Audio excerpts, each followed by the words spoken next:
Hello po mga manay, welcome sa ating kusina at meron ako sa inyong i-share dahil natuwa ako dito sa aking na-order online. Hindi lang siya basta-basta rice cooker, pwede ka rin magluto ng ganitong kasarap na ulam.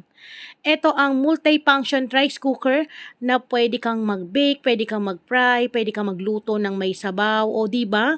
So dito mo na magagawa yung mga gusto mo na madali lang din gawin at hindi siya mahirap intindihin mga manay.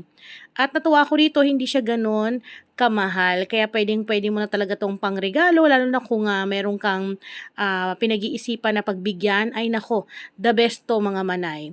So dito, ayan, in-unbox ko na siya at may kita nyo, meron siyang mga function dyan kung saan mamimili ka kung anong gusto mo. May kasama siyang steamer, syempre guide na hindi natin binabasa, meron na ring spoon at rice cup, then etong kanyang pot.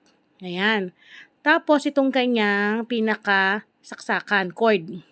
So dito sa kanyang pot mga manay, napakaganda kasi napakalaki at non-stick na to kaya hindi talaga didikit ang iyong lulutuin. Meron din siyang guide kung paano mo siya gagamitin sa unang pagkakataon ng iyong pagluluto. Then dito nga pala sa taas may kita nyo tong rubber na to na ito yung magme-maintain para po maiwasan na mag-leak o umapaw yung ating niluluto. At alam nyo po ba mga manay, ang nagustuhan ko rito, napaka-aesthetic ng kanyang design. Ang laki pa ng kanyang pot kasi 5 liter na to at ang gaang kaya easy to handle kahit saan ay pwede mong bitbitin. Then dito may kita mo na yung mga function kung ano yung gusto mo. Pwede kang mag-fry, yun nga pwede kang magluto, mag-bake, at magsaing. Then dito naman sa bandang likod, doon yung may kita yung kanyang pinakasaksakan ng kanyang cord at para lang naman tong normal na rice cooker. At gagamit tayo dito syempre ng adapter para maumpisahan na natin na gamitin. At gaya nga ng nakalagay sa loob kanina nung pagbukas natin, bago natin to gagamitin, mas mainam na magpakulo muna daw tayo ng tubig.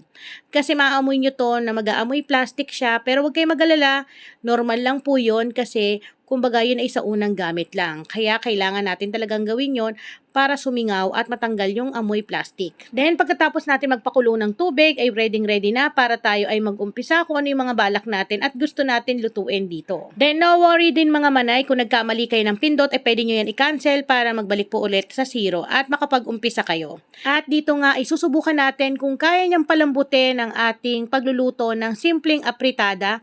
So dito hindi na po ako naggisa, pinagsama-sama ko na mga pampalasa, meron na rin naman po ako netong recipe, pero dito sa aking ginagawa parang ito ay tinatawag na lutong tamad kasi hindi ako naggisa. Pinagsama-sama ko lang yan, then hinalo ko, dahil naka-ready na yung mga pampalasa natin, ay pwede na natin tong isa lang. Pero bago yan, naglagay ako ng patis para dagdag pampalasa sa ating pork apritada.